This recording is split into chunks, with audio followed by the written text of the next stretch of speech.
Hello, good morning mga sir. Update natin kay ES. So, eto, nag-ano na tayo, nag-relocate tayo ng battery. Working na yung ano niya, working na yung remote tsaka yung susi. Yan, bali ni-relocate natin to. Tinornilyo na lang to sa baba. Nakatornilyo siya dito sa main ano, sa trunk. So, yan. Dito mismo to ano, tinornilyo na lang namin dito parte sa loob.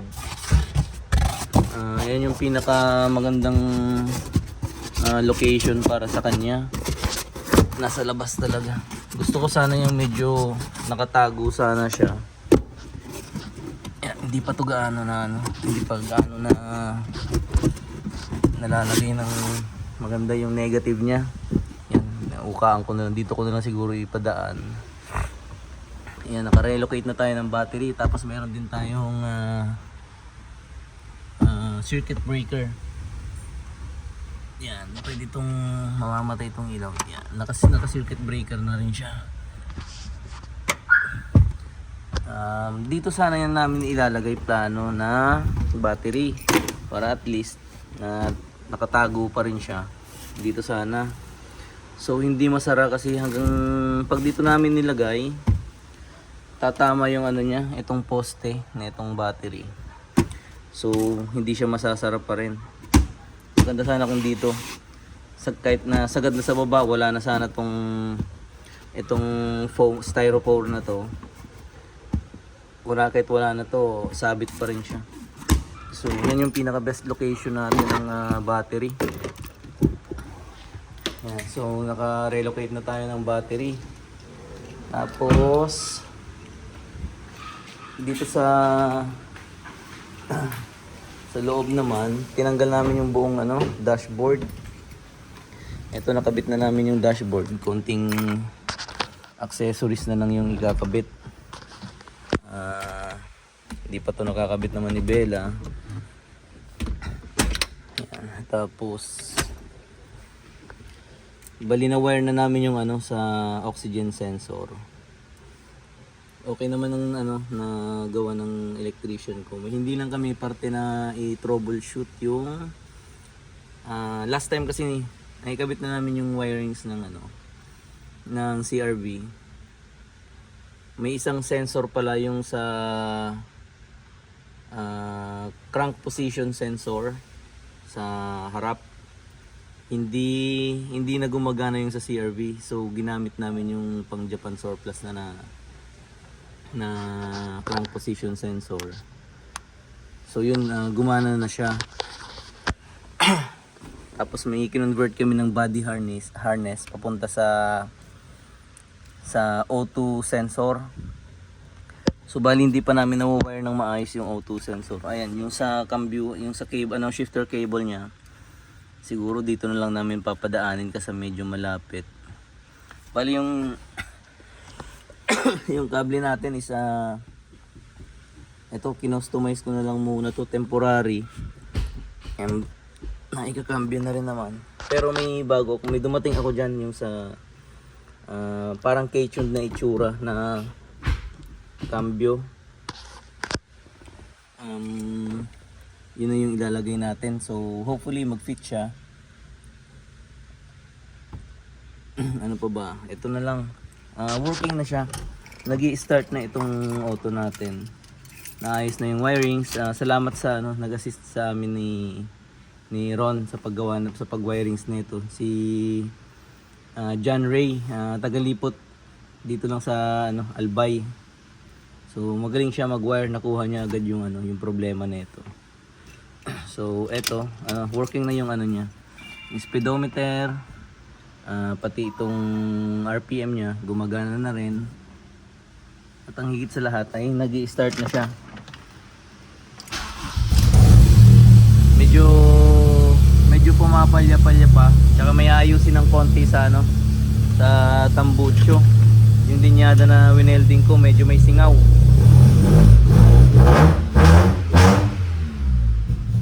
So yun, working na siya. konting ano na lang, almost 80% na tayo ng build natin. Tapos ngayon yung sa hood, sa underhood natin,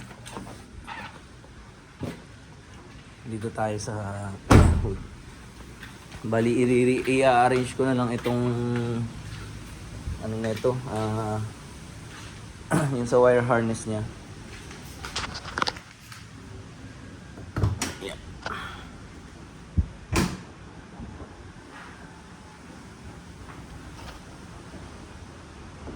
So yan, ito okay naman to na wala na siya, so hindi na namin ikakabit. Iko-condemn na lang namin tong wirings. Aalisin na lang namin. Puputulin na lang to. Saka ilalagay dyan. Ilatag na lang. Tapos try ko ng ngayon magbalot ng mga ano neto. Lagyan ko na ng sleeve. Kagaya na itong ano. Ito trinay ko na kagabi. Nilagyan ko na ng sleeve. So ito isa-isahin ko na lang. Ewan ko kung paano ko ito malalagyan. Yung iba lang siguro na pwedeng malagyan. Yung mga dulo. Pero itong isa, yung mga nasa gitna, medyo mahirap ito malagyan. Ito lang, mga dulo nito. So yan lang yung malalagyan natin ng sleeve. Tapos itong wirings yung iniisip ko kung paano to i-ano. Dito na lang siguro, nasira kasi yung grommet natin. So isasama ko na lang to dito. Alisin ko na lang tong dalawa. Ito, alisin na lang tong dalawa. Ito pang CRV to. So ito sana magandang gamitin pa. Kaso may dalawang wire na. So titignan ko na lang kung alin ang medyo malinis. So bakit pag pinasok to rito, ito sisikip na rin to. Tapos para hindi pumasok yung tubig sa loob. Lagyan ko na lang siguro ng silicone, yung black silicone. Tapos yun yung update natin. Umaandar na siya. So, nakabit na rin natin yung radiator, nag-fit na rin siya, yung sa pang dimension na 2.0. Pati yung itong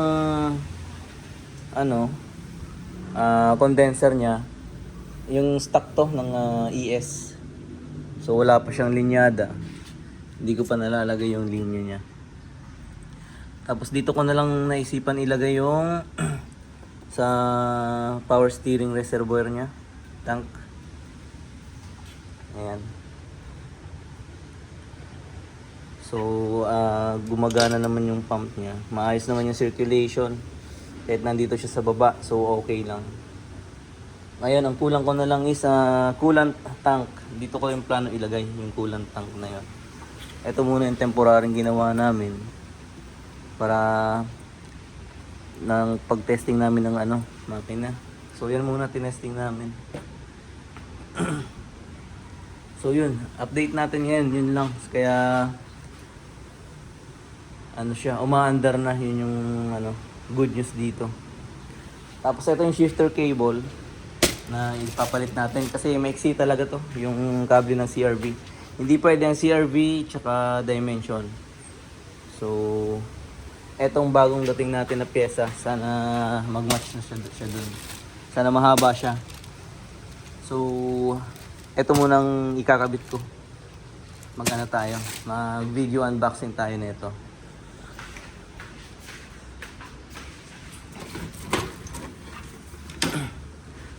Tapos, ito yung plano nating ikabit na filter. Tsaka ito, pag-iisipan ko pa kung paano ko to i-mount dito. So, masyado yata siyang mahaba. Kung dito naman, pwede pababa. So, titignan na lang natin kung paano natin ito ma-mount. Kaya kung hindi kaya to, okay na siguro tong stock ang ikakabit natin. Tapos idugtong na lang natin yung filter na yon. Gagawa na lang natin ng bracket na holder nito. Para hindi naman na pumapupwersa to si manifold niya.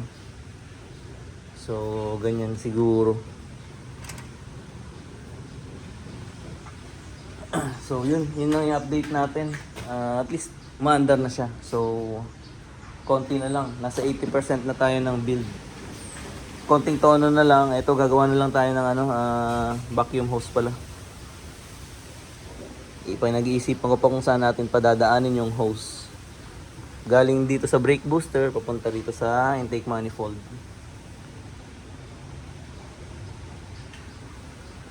So yun. Unbox tayo. Mag-unbox tayo na itong kable.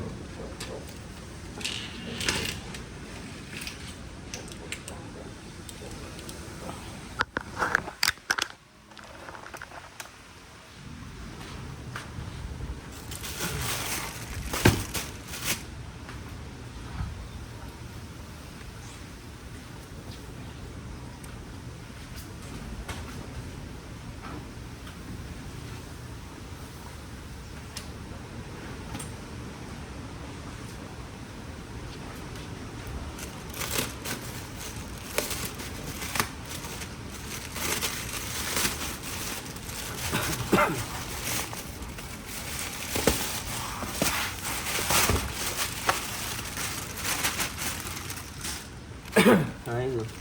May libreng keychain. So ayos. Aha. Ayun.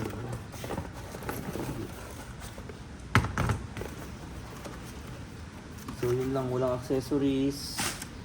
So eto na siya.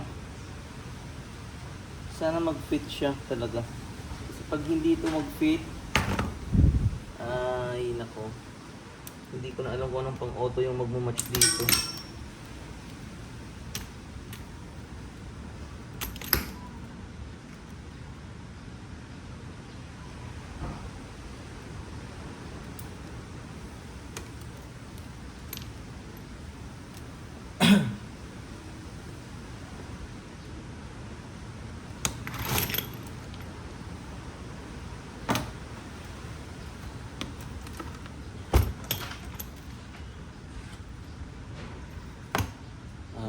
Kunin natin yung pang ES. I-compare natin yung length niya.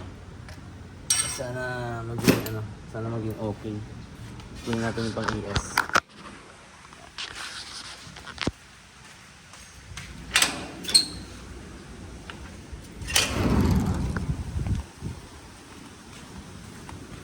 Sana mahaba siya ng almost 3 inches para talagang fit na fit siya. Sana ba yung kable? So ito yung pang ES natin. Compare natin yung length.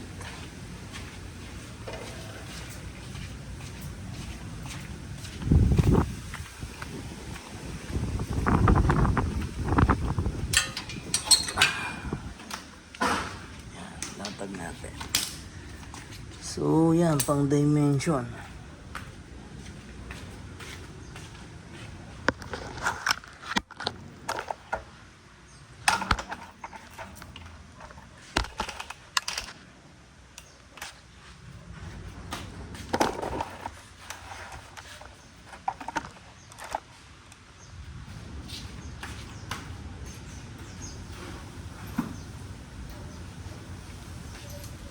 Sana mga baka.